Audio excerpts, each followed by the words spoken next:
Glasstire Top 5. This is the week of August 27th, 2015. I'm Rainey Knudsen. I'm Christina Reese. So, number 5 this week is Collecting Yellowstone, photographs by Janet Pritchard at Texas Tech's SRO Photo Gallery. These are not landscape photos of Yellowstone. These are photographs of sort of human intervention and interaction with Yellowstone. It's people not getting very natural in nature.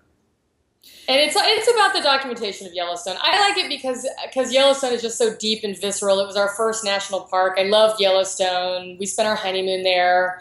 And I have to make a shout out to Edward Abbey's Desert Solitaire book, which is about sort of the national parks going from being rugged outdoor experiences to these very controlled things that you drive through. Right. Okay, number 4. Ted Kincaid, Mondays Romances, Tuesdays Sad Affair.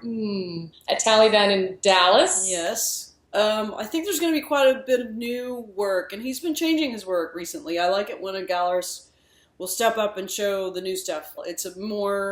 Some of it's more melancholy, some of it's much more abstract than he was even doing before. Well, that's the temptation, is to dismiss it for being too pretty. And he does sort of yank us around by our just deep human attraction to prettiness. But I think there's more to it than that. I love his work. Yeah, there's a twist in it. There's a little bit of darkness in a lot of it.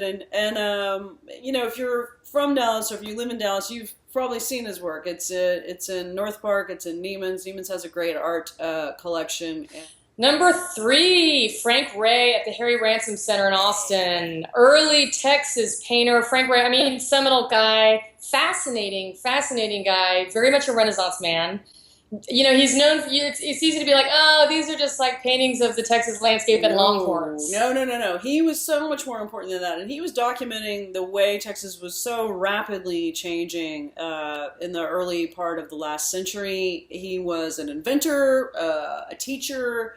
He was a plein air, you'd say painter, but he was using pastels, and he was showing a very changing landscape as it was taking place. That's a cool show, and the Harry Ransom Center, my God, what's not to love? Okay, number 2 is Texas Design Now at the CAM in Houston. You've seen it? I've seen it.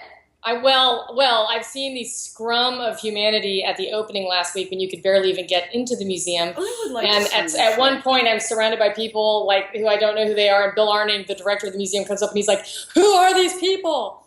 Design people. They're design people. It's slightly Look at this different. big tent of art that's so welcoming. Yeah. The show is fun. It's all Texas designers. It's a very wide range of aesthetics. It's a very nice overview, though, I think, of the high-end design scene in Texas today. And if you're a design buff, which I am, it's a cool show. Number 1 is Miguel Covarrubias at the San Antonio Museum of Art.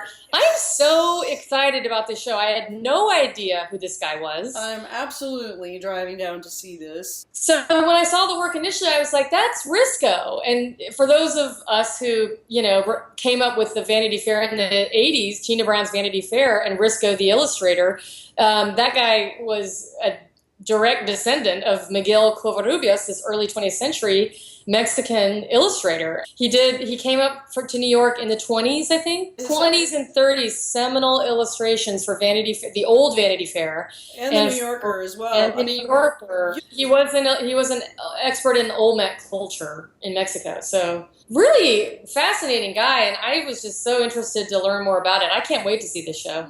So next week we are going to do a special edition of the Top 5. It is going to be a fall preview. And it's not just me and Rainey. We're gonna have a couple of extra people in the video, and we're gonna run down what we're excited about and talk about a few other things as well. So